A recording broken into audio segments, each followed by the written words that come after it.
여러 가지 방법들이 있습니다. 그런데 최악의 경우는 여러분 뭔지 아세요? 부모님들 이름으로 가지고 계신 그 부동산을 자녀분들한테 그냥 증여하는 거예요. 또는 돌아가시면서 상속이 이루어지는 경우가 최악이에요. 유쾌하고 솔직한 돈 이야기, 손원수의 취중 전담. 여러분 안녕하십니까, 손원수입니다. 취중 전담. 지난 회에도 말씀드렸다시피 제가 한국에서 술에 쩔어가지고 아직도 술독에 빠져있는 것 같은 느낌입니다. 그래서 이 느낌 그대로 여러분들께 취중 전담, 돈에 대한 알차고 유익한 정보 계속해서 전해드리도록 하겠습니다. 굉장히 많은 분들이 궁금해하시는 핵심적인 내용을 말씀드리겠습니다. 자, 우리 다 미국에 살고 계신 분들이 대부분이에요, 그렇죠? 미국에 살고 계신 영주권자, 시민권자, 아니면 뭐 신분은 없어도 세법상 미국 거주자, 이런 분들이, 자, 한국에 본인 이름으로 재산을 가지고 계신 분들도 계시고, 아니면 한국의 부모님께서 재산을 가지고 계신데 이 부모님 재산을 어떻게 현명하게 받을 수 있을까? 여러분 궁금해하시는 분들이 많이 계시거든요. 자, 여러분 잘 들어보세요. 잘 들어보세요.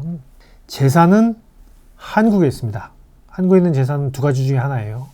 현금으로 가지고 계실 수도 있고, 그 다음에 부동산 같은 유형으로 가지고 계실 수도 있어요.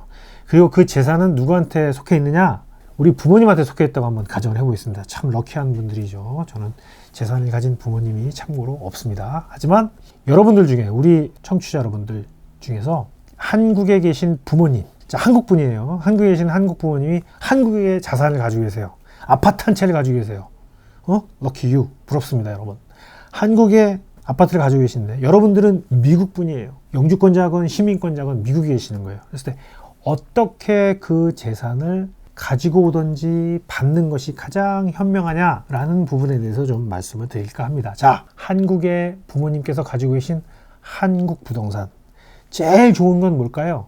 그 부동산을 일단 현금화 시키는 게 제일 좋습니다. 현금화 시키려면 지금 대한민국의 지난 정권이 막 세금을 갖다가 어마어마하게 올려놔가지고 이걸 파시면은 어마어마하게 세금을 많이 내실 수도 있어요. 그러면 조금 기다리셨다가 이제 새로운 정부가 들어섰으니까 어떻게 되는지 좀 추이를 좀 보시다가 파셔서 현금화를 시킵니다. 현금화 시키는 과정에서 여러분들 부모님께서 내셔야 될 세금이 있죠. 어떤 세금 내세요? 양도세 내시겠죠. 그죠? 근데 이제 1가구, 1주택 이런 경우에는 여러 가지, 아니면은 장기 거주하셨으면 또 받으시는 이제 여러 가지 이그젬션 이런 게 있어서 세금을 거의 안 내실 수도 있어요. 그래서 거주자고 이러다 보니까 굉장히 조금 내실 거예요. 그렇게 해서 일단 현금으로 치환을 한 다음에 그 돈을 이제 합법적으로 우리 미국에 계신 자녀분들이 받으시는 거예요. 아주 여러 가지 방법이 있어요. 부모님들이 미국에 투자하시는 방법도 있고, 아니면 이제 그 돈을 가지고 미국에 들어오시는 방법도 있고, 아니면 미국에다가 회사를 만들어 가지고 미국에 이제 간접적으로 투자를 하시면서 나중에 이제 다른 방법으로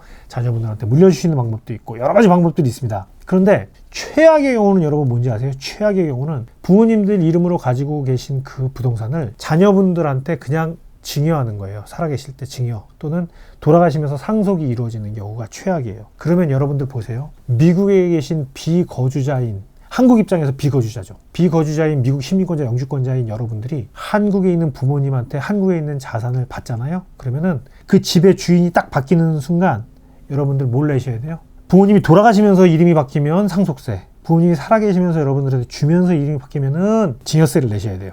그래서 한번 내시고 난 다음에, 증여세를 내시고 난 다음에 나중에 여러분들이 그걸 현금으로 바꾸실 때, 즉 부동산을 파실 때, 매매하실 때 받으신 금액보다 더 올라갔으면 또 양도소득세를 내셔야 돼요, 여러분. 양도소득세. 한국에다가 증여세도 내시고 양도소득세도 내시고, 그리고 나서 나중에 그걸 가지고 오실 때 미국 정부에다 또 텍스를 내셔야 될 가능성도 있다. 그래서 여러분들 굉장히 골치 아프다. 그래서 제일 좋은 건 부모님들께, 근데 부모님들 그거 별로 좋아하지 않으세요.